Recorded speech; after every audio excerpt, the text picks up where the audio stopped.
The Cloud Controls Matrix, CCM, provides a robust, standardized framework to address and map security controls for cloud environments. Thank you for joining us. I am excited to share insights on securing data centers with CCM v4. Welcome, everyone. I am Victor Monga, Head of Research at VTF University. I will be co-presenting today on the data center security best practices today. Now, I'd like to hand it over to my co-presenter, Nahil Mahmood, for his Thank you so much, introduction. Victor. Hello, everyone. Delighted to be here talking about CCM, data center security controls, specifications. And CCM is actually one of my favorite control frameworks. I've been in IT for almost 27 years, and I've been in cybersecurity 15 years, work a lot with the cloud, and very excited to talk to you today. Thank you. So what's on the docket today? We'll explore key aspects of cloud security using the CCM. CCM v4 includes updated controls and mapped standards that make it easier to comprehensively address cloud security requirements. I know that's important. Physical and environmental controls in data centers are crucial for safeguarding hardware and maintaining data availability for cloud security providers. We rely upon them, but how do they do it? We're going to talk about it today. We'll also discuss how security duties are shared between cloud security or cloud service providers and customers to prevent the gaps. We'll walk you through best practices of implementing CCM. Now, I know this is really important and touchy subject for me.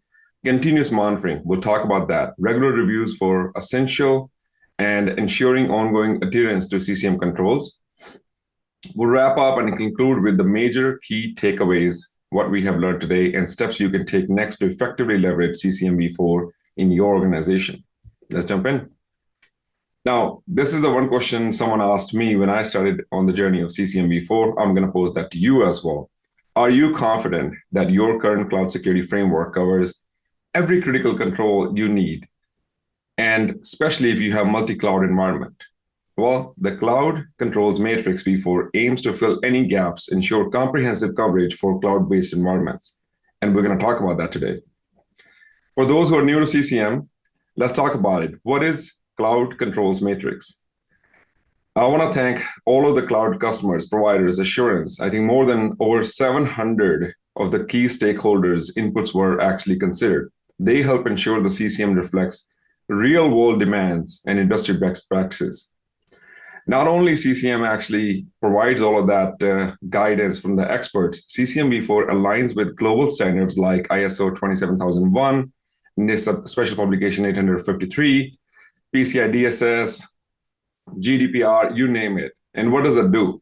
It streamlines auditing process, minimizing duplicative efforts, so that if you're starting on the journey of CCM, you also have the coverage for these compliance standards as well. By clarifying responsibilities through the shared secure responsibility model, you'll hear me say it SSRM through the course of this presentation. CCM helps avoid critical gaps that often occur in multi-cloud or hybrid environments. Mapping controls to SaaS, PaaS, IaaS, as I said, it depends on how you're consuming the cloud, how you're adopting the cloud, how you're using the cloud. CCM makes it easier for teams to adopt only what's relevant to your specific deployment scenarios. And the last is the transparency. How do I know? The CCM underpins the CSA STAR program. And what is that? It's widely used by thousands of organizations to evaluate cloud service providers and drive transparency in the market. So what are the components of the framework that makes CCM v4?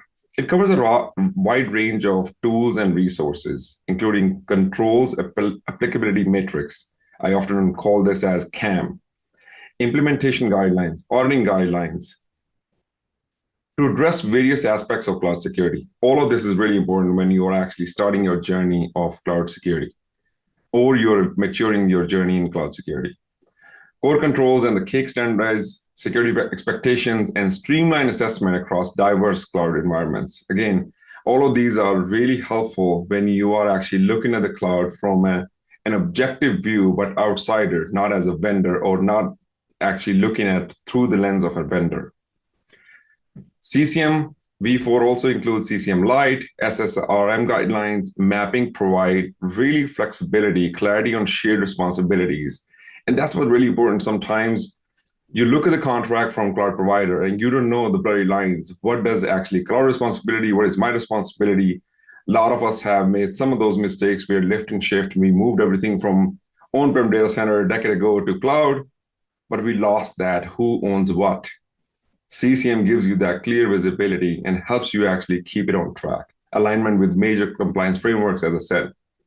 What else it includes? It includes gap analysis, metrics and enablement, continuous improvement by helping really control gaps and highlighting those gaps as well, tracking updates, measuring effectiveness over time. So all of that is jam-packed in the CCM package, if you will.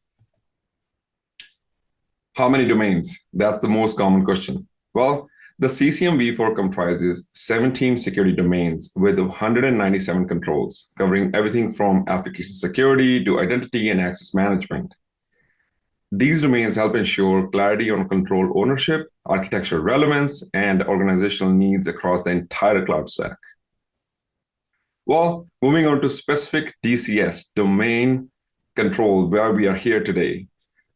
We will examine the critical controls that safeguard physical infrastructure, ensuring robust protection for the core of your cloud environment. And Nahil is going to jump right into it and give you a lot more details about it. But before I pass it on to Nahil, refer to the DCS controls in the CCM Excel sheet to systematically address, which shows you the physical and environmental security requirements, mapping each control to your organization's specific data center setup. This helped me in the past where I had my view of when I had data center on-prem, but now I am using cloud. This helps me see what the cloud provider is doing. Or one better, if you are a cloud provider, you can use this. This helps you identify potential gaps, align with the best practices, and ensure comprehensive protection of your cloud infrastructure. Well, by implementing DCS controls, you cover essential aspects of physical security from the environmental safeguards to unauthorized access prevention. I know that's top of the mind for a lot of the CISOs that how do I know if I put my data in your data center that it's physically secured? I know I can do it for my own data center. I have the logs, I have physical security alarms, the CCTVs, but how do I know that you have it? Well, this is how the cloud provider can actually ensure and give the confidence to your customers. These measures ensure data center resilience and compliance across all stages of the infrastructure lifecycle. What is covered? Well, asset management protection that ensures proper tracking, classification, and handling of all data center assets.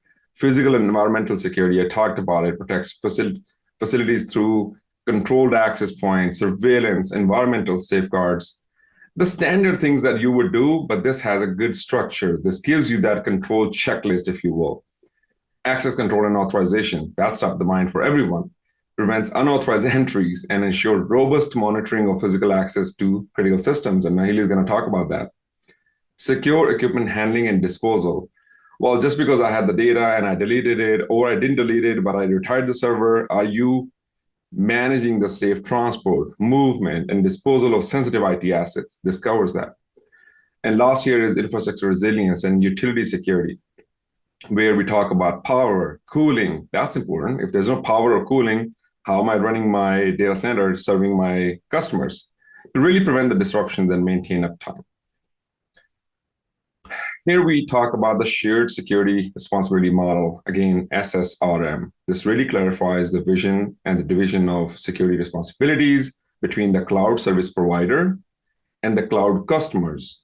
We also refer to them as CSP and CSC, ensuring accountability and reducing the security gaps across cloud environments. Again, if you're using the multi-clouds, then you really need to know what are your responsibility as a customer and what are my provider responsibility. The last year is, and before I hand off to Nahil, the CSP is primarily responsible for really securing the physical infrastructure, including environmental controls, facility security, and preventing unauthorized access. Some of these controls, like asset classification, as I talked about it, cataloging, it requires shared responsibility between the service provider and the customer. But all of that is part of the checklist of the CCM and the framework. Finally, understanding the division of responsibilities in the SSRM, the shared responsibility model, it really helps organizations avoid security gaps and confusions, honestly, that when an incident occurs, Who owned what were my responsibilities versus the cloud provider. And with that, I'm going to pass it on to Nahil. Thank you so much, Victor. That was an excellent introduction to CCM and to data center security controls. So now we're going to look at security implementation best practices. And this is based on 6 different risk scenarios, based on all of the great information that Victor has already shared with us. So the first one is inadequate secure area policies and procedures, which is a risk scenario. And what this one talks about, the scenario is that, for example, a data center lacks standardized policies for securing the workspaces, rooms, and facilities. And it's you have unmonitored workspaces, you could have unauthorized entry points, and this would obviously increase your security risks. So what could happen? The associated risks are you would increase unauthorized access risks. You would have lack of standard security protocols, which means that people are not trained properly. We also haven't defined what to do when because of the inadequate secure area policies and procedures, which is, how do we respond to an incident, for example. And then there is going to be non-compliance with security frameworks because audits will not pass, and then we'll have governance and compliance issues. So in order to fix this, we can do control implementation best practices from the data center security CCM controls. And this would be, for example, establishing strict security policies for all secure areas. And that's from DCS 03, which is Secure Area Policies and Procedures. In the Excel sheet in the Cloud Controls Matrix, that is DCS 03. And then conduct periodic reviews, not only of the policies and procedures, but we should also do on-site inspections to find any gaps. And then enforce the security measures, whatever those gaps are. And then implement secure room access restrictions based on role-based authorization. So that would be based on least privilege. And we would, people should only get access to authorized spaces based on their role. So let's move on to the next risk scenario. So this one is unauthorized physical access, where the unauthorized physical access actually takes place. And let's look at this risk scenario. So here, a malicious insider or an intruder gains unauthorized access to a data center and bypasses the physical security. And this is going to increase our vulnerability because we have lack of access control, monitoring, and authorization. So what are the associated risks? What could happen? We could have data breaches because there's been unauthorized physical access. Somebody just walked into the facility, bypassing the physical security controls. And we could have tampering with critical infrastructure because somebody can actually walk into the data center facility, for example. We can also have insider threats, exploiting weak security controls. So these are people inside the facility, but there are still weak security controls inside the facility. So what can we do to fix this? The control implementation best practices would be physical security perimeters. And those are to restrict access, and we implement controlled access points. This is DCS 07 in the CCM, DCS 07 in the Excel sheet, okay? And by the way, there's also a PDF implementation guidance document, which is about 366 pages, and that has all of the details related to these controls as well.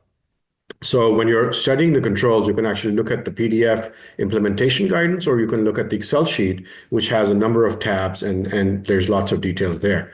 For the control implementation best practices for this risk scenario, we would also enforce strict entry and exit controls with, for example, biometric authentication or other means of physical access mechanisms, technical controls, access controls. So we would also deploy 24/7 surveillance with logging and AI-based anomaly detection. And this is from DCS 10, which is surveillance system. That's the control over there. Right. The next one is asset management and tracking failure. So this is a risk scenario, and IT assets, for example, servers, hard drives, backup devices, other devices that you have, they're not properly classified based on what type of information they are storing or processing. And they're not adequately tracked, which would increase the risk of data leaks, theft, or improper disposal. The associated risk here is that we could have hardware and sensitive data which is lost or stolen. You would have security policy failures because of improperly classified assets. And then, of course, we would have non-compliance with regulatory asset protection requirements. So how do you fix this? There's three CCM controls here. And we would, first of all, want to classify all the assets based on risk and sensitivity levels. And that's from DCS 05, asset classification. We want to maintain a secure, centralized asset inventory. We want to know what we have, where it is, and what the classification is. And this is DCS 06, asset cataloging and tracking. And then we want to use equipment identification and actually utilize that for the secure authentication methods based on the equipment identification. So that is DCS 08, equipment identification.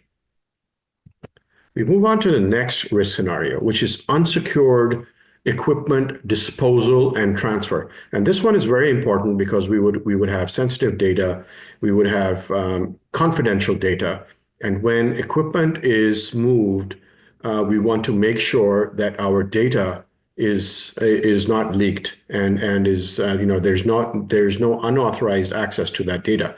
So the scenario is decommissioned IT assets are improperly disposed of, or they're transferred or moved, and that could expose sensitive data to unauthorized individuals. What are the associated risks? We could have data recovery from improperly disposed assets. So someone could actually pick up a hard disk and recover the data from there.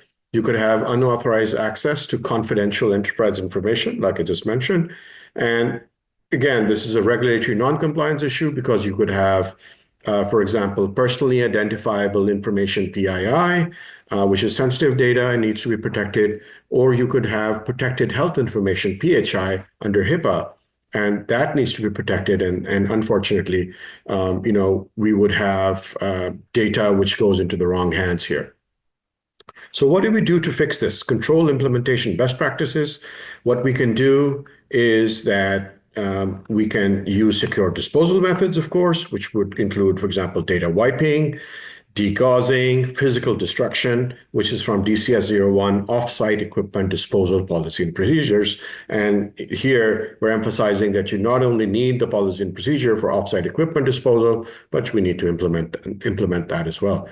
And then we can require written or cryptographically verifiable authorization for offsite transfers, making sure that the authorization is happening as per our policy and procedures. And then we can enforce encrypted transport and tracking of media assets whenever there's, for example, equipment that is moved. We'd ensure that the media is encrypted.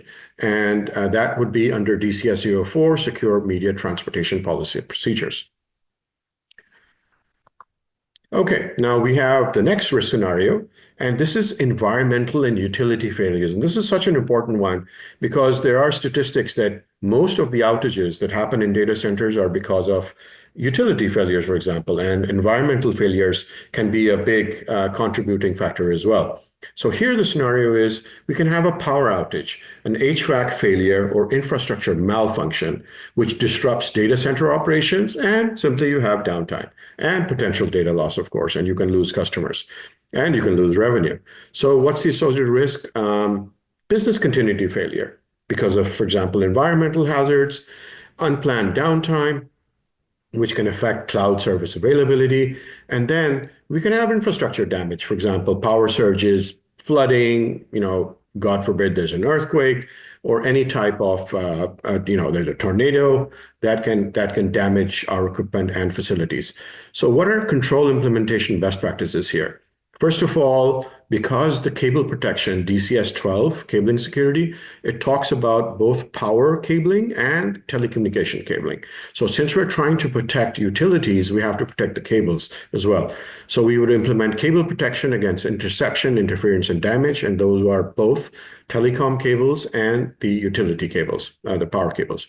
So deploy HVAC and climate monitoring, and we should monitor that so we know what's happening, and implement redundancy as well for HVAC and climate monitoring. So this is DCS 13 environmental systems. And then we would want to use routine security testing of utility services and make sure that that is up to our KPIs, for example, or our requirements. And you want to test your backup systems, for example. You want to test your generator. You want to test your battery systems for backups. Are they going to give you the backup? When you kick in your backup systems, does it all work seamlessly? And then we want to locate business critical equipment away from high risk zones. So if there's a geographical area where there's traditionally, and historically, there's a number of floods that happen there. The frequency of flooding or other natural disasters is very high. You don't want to locate business critical equipment, meaning your data center over there. So this is the last risk scenario, which is lack of incident response for unauthorized access. So unauthorized access is a huge issue when we have a cloud data center, for example, and the data center personnel, they could fail to properly respond to unauthorized access attempts because, for example, they haven't been trained or we don't have the policy and procedures. And there are insufficient response protocols during breaches. What is the staff supposed to do? Is there alerting? Is there monitoring? Are they able to call and activate law enforcement, for example? What are associated risks in this scenario? We could have increased breach impact, data theft risks, because we're not responding to incidents when to our physical facilities, there are unauthorized access. Like I mentioned, somebody walks in and the exit and ingress and egress are not controlled. So what are associated risks? Delayed response. By the time somebody finds out that there has been a violation of our security perimeter and somebody walked into a secure zone, it's too late, and that would be, and that obviously there could be data theft, and it increases the impact of that incident. Lack of trained personnel, improper handling of an incident. You would have non-compliance with incident management standards. How do we fix this? Conduct regular security drills, incident response training. And this is, details are in the DCS 11, unauthorized access response training. And then we need to have clear access breach response protocols, which are documented, and we need to train our staff on escalation procedures. Not only that, we need to have real-time security alerts, so that is being monitored. And then we need to be able to have, for example, to activate law enforcement, and that's part of the drill. And the response protocol. What are we going to do if there's a violation? And that's in DCS 11. So in CCM and in data center security DCS, these are the conclusions. So you could be doing this the first time, or you could improve gradually, and that's usually how we do it step by step, and it's gradually we improve the maturity of implementation of these controls.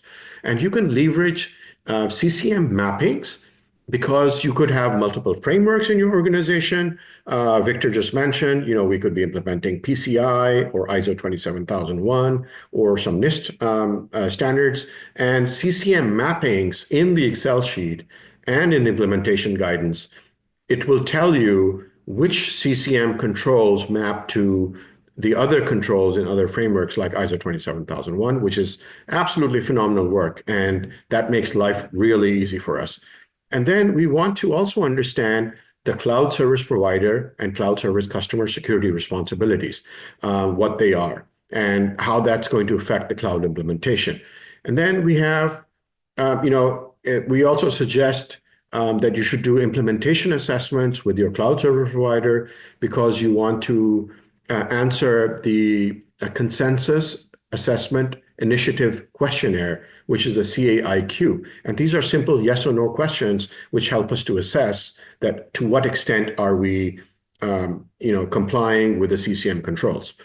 And then we can identify the most effective best practices. And there's a number of recommendations for best practices and for controls. And you can pick and choose your most effective best practices which suit you. You can also translate these best practices into your contractual provisions with the cloud service provider, so that this is, contractually, there's a binding agreement with the cloud service provider. And other than that, we can leverage these CCM controls in two contexts. One is the platform, and that's like, for example, platform as a service, infrastructure as a service, software as a service, and also for architecture, because that detail and granular perspective is provided in the CCM controls, because we have information that a particular CCM control, is it related to data? Is it related to the application? Is it related to the network? What exactly, which architecture component is it linked with, or is it related to? So these are our conclusions, and myself and Victor would like to thank you for joining us for this session, and we wish you good luck in the implementation of the CCM data center security controls. Thank you so much.